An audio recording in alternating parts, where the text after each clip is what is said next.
Good morning students. हमने अपने last lecture में अपना 7th चैप्टर कंप्लीट किया था, बैंकिंग वाला।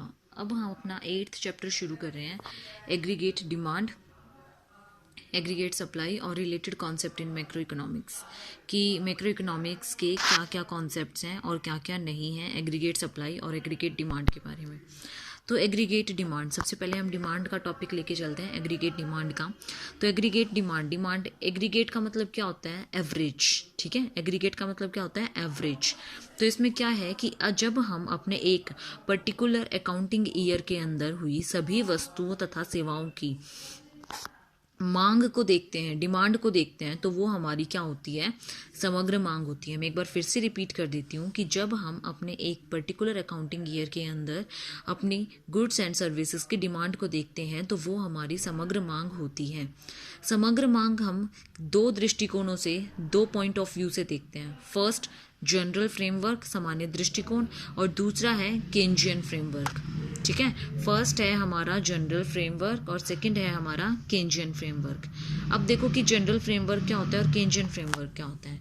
जनरल फ्रेमवर्क वो फ्रेमवर्क होता है जिसके अंदर हमारा डिमांड और प्राइस का रिलेशन होता है, डिमांड और प्राइस का रिलेशन होता है। तो वो कैसा होगा? उसका स्लोप कैसा होगा? नेगेटिव होगा। क्यों होगा? क्योंकि प्राइस और डिमांड कैसे इस रिलेशनशिप में एग्जिस्ट करती हैं?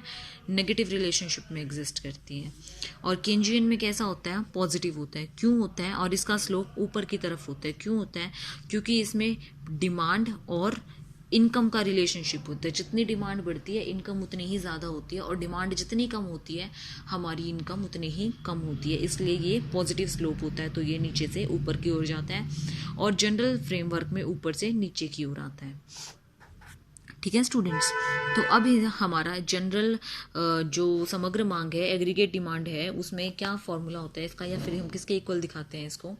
Aggregate demand is equal to sum of demand. कि जितने भी हमारी टोटल एक अकाउंटिंग ईयर के अंदर डिमांड है वो सारी हमारी क्या होती है? एग्रीगेट डिमांड होती है। ठीक है, अब देखो इसका स्लोप कैसा हो रहा है? नेगेटिव स्लोप है, माइक्रो डिमांड कर्व। ठीक है, माइक्रो डिमांड कर्व। अब मैक्रो के अंदर भी ये तो नहीं है ना कि अभी माइक्रो के अंदर ऐसा तो मैक्रो के अंदर ऊपर की तरफ चला जाएगा, नहीं। प्राइस का रिलेशनशिप तो कैसा होता है? हमेशा नेगेटिव होता है, डिमांड और प्राइस का रिलेशनशिप। ठीक है, और केंजियन फ्रेमवर्क में कैसा होता है? ऊपर की तरफ होता है। क्यों? क्योंकि इसमें हमारी आय के स्तर को निर्भर करती है। इसमें हमारी डिमांड और हमारी इनकम कैलकुलेट की जाती है। स्टार्टिंग में सबसे पहले हमारी इनकम नहीं होती, डिमांड होती है। इनकम जीरो होती है और डिमांड होती है। फिर धीरे धीरे जैसे जैसे हमारी डिमांड बढ़ती जाती है उसी के अकॉर्डिंग कॉरेस्पॉन्डिंग हमारी इनकम बढ़ती जाती है। ठीक है स्टूडेंट्स, अब हम क्या करेंगे? Measurement of aggregate demand. Aggregate demand को कैसे मेजर करते हैं? जब हम वस्तुओं और सेवाओं पर किए गए व्यय एक ही अर्थव्यवस्था में समग्र डिमांड का मापक होता है। जब हम इसमें क्या करते हैं, हमें अगर अपनी एग्रीगेट डिमांड को दिखाना है तो इसमें हम एग्रीगेट डिमांड के अंदर क्या क्या चीज़ें आती हैं? क्लोज्ड इकोनॉमी के अंदर हमारी कंजम्पशन और हमारी इन्वेस्टमेंट, और ओपन इकोनॉमी के अंदर क्या आती है? हमारी कंजम्पशन, इन्वेस्टमेंट, गवर्नमेंट एक्सपेंडिचर्स और हमारे एक्सपोर्ट्स और हमारे इंपोर्ट्स। हमारे जो एक्सपोर्ट्स होते हैं वो तो ऐड हो जाते हैं और जो हमारे इंपोर्ट्स होते हैं वो क्या हो जाते हैं? माइनस हो जाते हैं। ठीक है, अब हम वन बाय वन सब देखेंगे, लेकिन उससे पहले हम इसकी क्या देख लेते हैं, एक बार डेफिनेशन देख लेते हैं। तो क्या होती है? समग्र मांग वह समग्र व्यय है जो हमारी एग्रीगेट डिमांड है, वो हमारा एग्रीगेट एक्सपेंडिचर होता है। क्यों होता है एक्सपेंडिचर? क्योंकि हमें इसमें एक पर्टिकुलर टाइम पीरियड के अंदर जो उस परिवार की आय या किसी फर्म की आय या किसी सरकार का जो भी वस्तुओं तथा सेवाओं को खरीदने के लिए खर्च होता है वो तैयार किया जाता है। ठीक है, जितना वो टोटल खर्च करने के लिए तैयार है वो सब इसमें देखा जाता है। तो वो हमारा क्या होता है? एग्रीगेट व्यय होता है। हमारी वस्तुओं और सेवाओं को कितने भागों में बांटते हैं हम? इसके अंदर दो भागों में बांटा जाता है। एक तो कंजम्पशन एक्सपेंडिचर, कंजम्पशन गुड्स, और दूसरा आता है हमारे पास कैपिटल गुड्स। कंजम्पशन गुड्स क्या होता है? जो हम डेली रूटीन में यूज़ करते हैं, और दूसरी चीज़ हमारी आती है कैपिटल गुड्स। कैपिटल गुड्स क्या होते हैं? जो हमारी मशीनें वगैरह आ गई जिससे हम बनाते हैं ये गुड्स। ठीक है, अब इसमें हमारा बिहेवियर क्या होता है एग्रीगेट डिमांड का, और या फिर डिमांड फंक्शन क्या होता है? एग्रीगेट डिमांड और डिमांड फंक्शन क्या ये दोनों चीज़ें हमें डिस्कस करनी है। देखो, हमारी जो इनकम होती है वो हमारी डिमांड स्केड्यूल और कर्व में दे रखा है। उससे पहले हम क्या देखते हैं, हमारा बिहेवियर देखते हैं कि हमारी एग्रीगेट डिमांड और हमारा डिमांड फंक्शन क्या है। इसके अंदर क्या होता है, अब ये देखो, जैसे जैसे हमारी इनकम बढ़ती जाती है वैसे वैसे हमारी डिमांड भी बढ़ती जाती है। लेकिन जब आय के शून्य होता है, लेकिन हमारी डिमांड तब भी होती है। क्यों होती है? क्योंकि इसमें जब इनकम नहीं होती, इसका मतलब ये तो नहीं है ना कि हम खाना पीना छोड़ देते हैं। हमें जीवित रहने के लिए हमारी बेसिक नेसेसिटीज़ जो होती हैं उसको तो फुलफिल करना ही पड़ता है। बेसिक हमारी, बेशक हमारी इनकम ना हो, लेकिन हमारे एक्सपेंडिचर्स तो होते ही होते हैं। ठीक है, जो हमारी पिछली सेविंग्स होती है हम वो उसमें से एक्सपेंडिचर्स करते हैं। दूसरी चीज़, जब आय बढ़ती है हमारी तो हमारी इनकम भी क्या होती है, बढ़ती है। और जब हमारी इनकम बढ़ेगी तो हम उसमें से क्या करेंगे, बचत करेंगे। और जब बचत करेंगे तो उसमें क्या होगा, फिर हमारी आय की तुलना में व्यय कम होंगे, जिससे क्या होगी, हमारी आय में कम वृद्धि होगी। आय में होने वाली वृद्धि की दर व्यय में होने वाली वृद्धि की दर से अधिक होगी, मतलब हमारी इनकम्स हमारे एक्सपेंडिचर्स से ज़्यादा होंगी। ठीक है, अगला टॉपिक है aggregate demand schedule and curve. अब देखो, अगर हमारी इनकम 0 है और हमारी डिमांड है 20, जब हमारी इनकम 10 होती है तो हमारी इनकम 10 होती है, हमारी इनकम बढ़ी तो हमारी डिमांड भी कुछ ना कुछ तो बढ़ती है ना। लेकिन कुछ पॉइंट, अब जब 20 हुई हमारी इनकम तो हमारी 30 हो गई डिमांड। जब हमारी 30 इनकम हुई तो हमारी डिमांड 30 हो गई, 35 हो गई, सॉरी।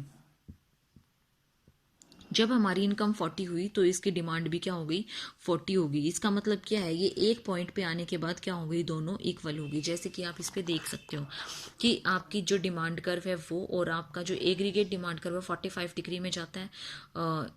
जो इनकम है वो आपकी 45 डिग्री में जाती है और आपके जो एग्रीगेट डिमांड है वो आपका अबव ज़ीरो शुरू होता है। अबव ज़ीरो शुरू होगा तो वो कहीं ना कहीं तो कट करेगा ना, और जहाँ पे वो कट करेगा वो हमारा कौन सा पॉइंट होता है, इक्विलिब्रियम पॉइंट होता है। वहाँ हमारे एक्सपेंडिचर्स और हमारी इनकम दोनों क्या होती हैं, इक्वल होती है।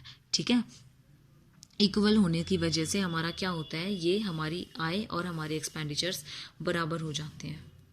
तो ये थे हमारे एग्रीगेट डिमांड फंक्शंस और एग्रीगेट डिमांड का बिहेवियर और हमारी स्केड्यूल और कर्व। उसके बाद नेक्स्ट टॉपिक आता है हमारे पास डिटर्मिनेंट्स और कंपोनेंट्स ऑफ एग्रीगेट डिमांड, कि हमारी एग्रीगेट डिमांड में कौन कौन से कंपोनेंट्स आते हैं।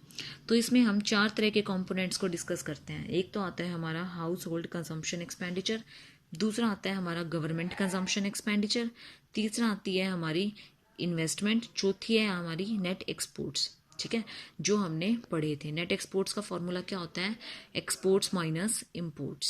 ठीक है, तो अब इसमें हम वो चीज़ें 1 बाय 1 डिस्कस करेंगे, सारी की सारी चीज़ें। First, consumption expenditure.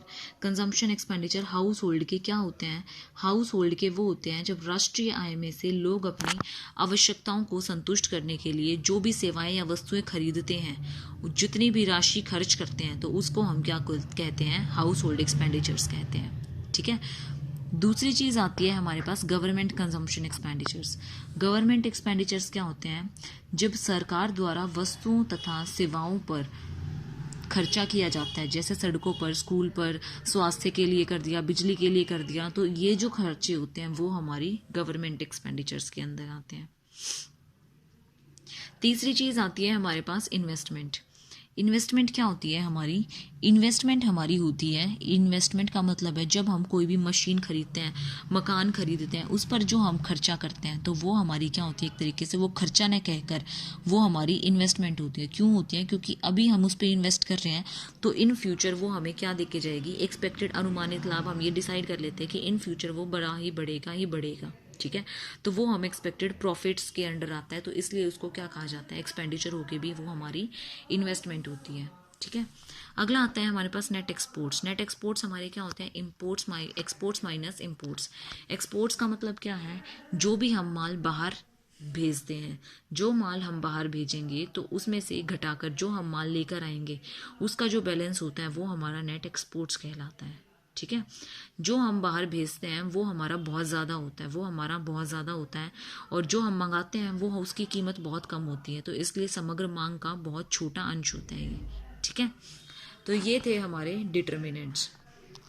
Aggregate demand का टॉपिक आपका यहाँ ख़त्म होता है। अब आती है हमारी एग्रीगेट सप्लाई, वो हम अपनी नेक्स्ट क्लास में करेंगे, एग्रीगेट सप्लाई और आपका जनरल फ्रेमवर्क बिहेवियर कंजम्पशन और इन्वेस्टमेंट के बीच में, और फिर हमारे पास हमारी नेक्स्ट टॉपिक, फोर्थ टॉपिक है हमारा कंसेप्ट ऑफ फुल एम्प्लॉयमेंट। ये 4 कॉन्सेप्ट्स हैं हमारे।